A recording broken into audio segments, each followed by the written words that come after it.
Hello, it is July 18th, 2026, and it's time for the weekly word. And the weekly word is yes 2.0. So this week I've been wrestling with the word yes, and I felt clearly that that's the word for the weekly word. But then when I look back, I realized that just last October 29th, I had used this word. But here I am in July in a different place in my life, a different spot in my journey, realizing again that I need to say yes again. So that's why I'm calling this Yes 2.0. The definition of yes is simply a response of affirmation. It's the opposite of no, it's agreement. And our key thought here today is simply giving God our yes. Sometimes it's really easy, even fun. Sometimes it's painfully hard. So, something very interesting to me that I didn't realize until I looked back at my notes from the last time I did this was that October the 29th was the day after Darlene's mom went home to heaven. And this week, part of what I'm having a hard time understanding is the unexpected passing of a dear friend. So I have this friend named Randy. He's alive today in heaven, but he's helped me the last few years keep an eye on our house. He lived close by. He was only a phone call away if something came up, and he just handled things. He helped me fix my car on a couple occasions. When our daughter moved to Minnesota in July, he was there at our house helping us pack the moving van. He was one of those friends, and I'm blessed to have several, who are your backup. If something goes wrong, you would just call Randy. Well, right before we left for the Philippines, Randy went into the hospital for a severe headache. And when we stopped by to see him, he said he'd be out in a couple days. There were some serious concerns, but nothing that wasn't treatable. And then things just didn't go as expected. And then there was more tests.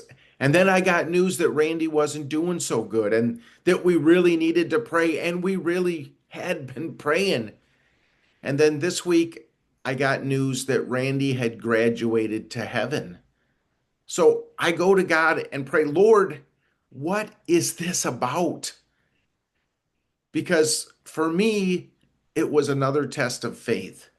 Am I going to keep a right attitude? Am I willing to maintain my faith and my trust that God is in control, that He has a bigger plan? Am I willing to give God my yes when I really don't understand the why?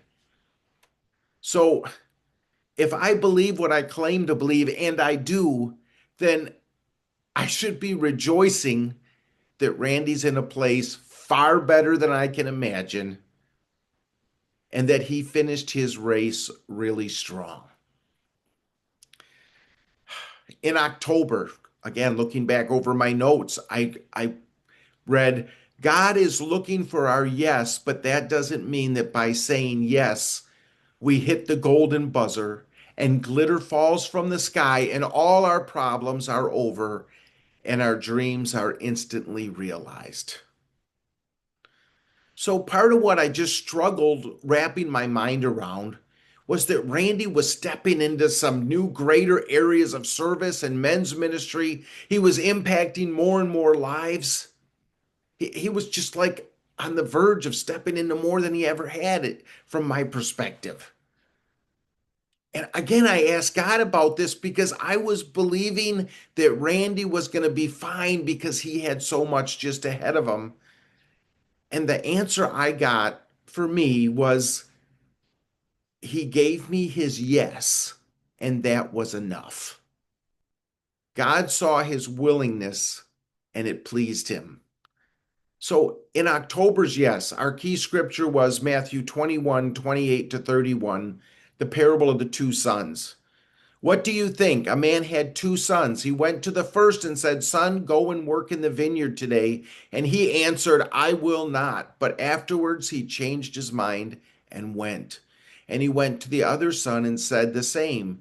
And he answered, I go, sir, but did not go. Which of these two did the will of his father? So when I reread this, it was a profound reminder to me that every day I need to be giving God my yes, because I really don't know how many days I have been appointed. And I really need to be faithful to be doing what I'm supposed to be doing. But even if I don't accomplish everything that I think or I may have wanted to accomplish in this life, I still want to show up in heaven and look Jesus in the face with a smile because I said yes. And I did my best to trust him along the way. So I do have a key scripture this week. Here it is. But I, with the voice of thanksgiving, will sacrifice to you. What I have vowed, I will pay. Salvation belongs to the Lord. A beautiful, inspiring verse of someone thankfully saying yes, saying, I will. I purposefully didn't give you the reference, so let me read you the next few verses and it'll give it away. And the Lord spoke to the fish. This is the very next verse. And it vomited Jonah out on the dry land. Then the word of the Lord came to Jonah the second time, saying, Arise, go to Nineveh, that great city, and call out against it the message that I tell you. Jonah 2:9 to 3:2.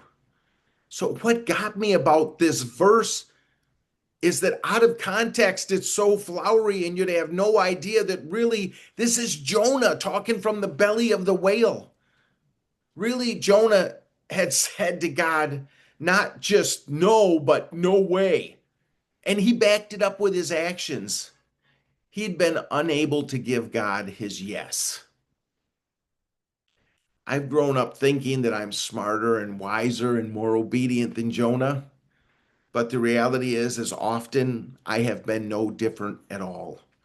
Sometimes something really hard comes up, something really difficult. God is up to something that I really can't wrap my mind around. And I just want to head in the opposite direction. Or I'm like that first son or that son in the parable who said yes and then did nothing.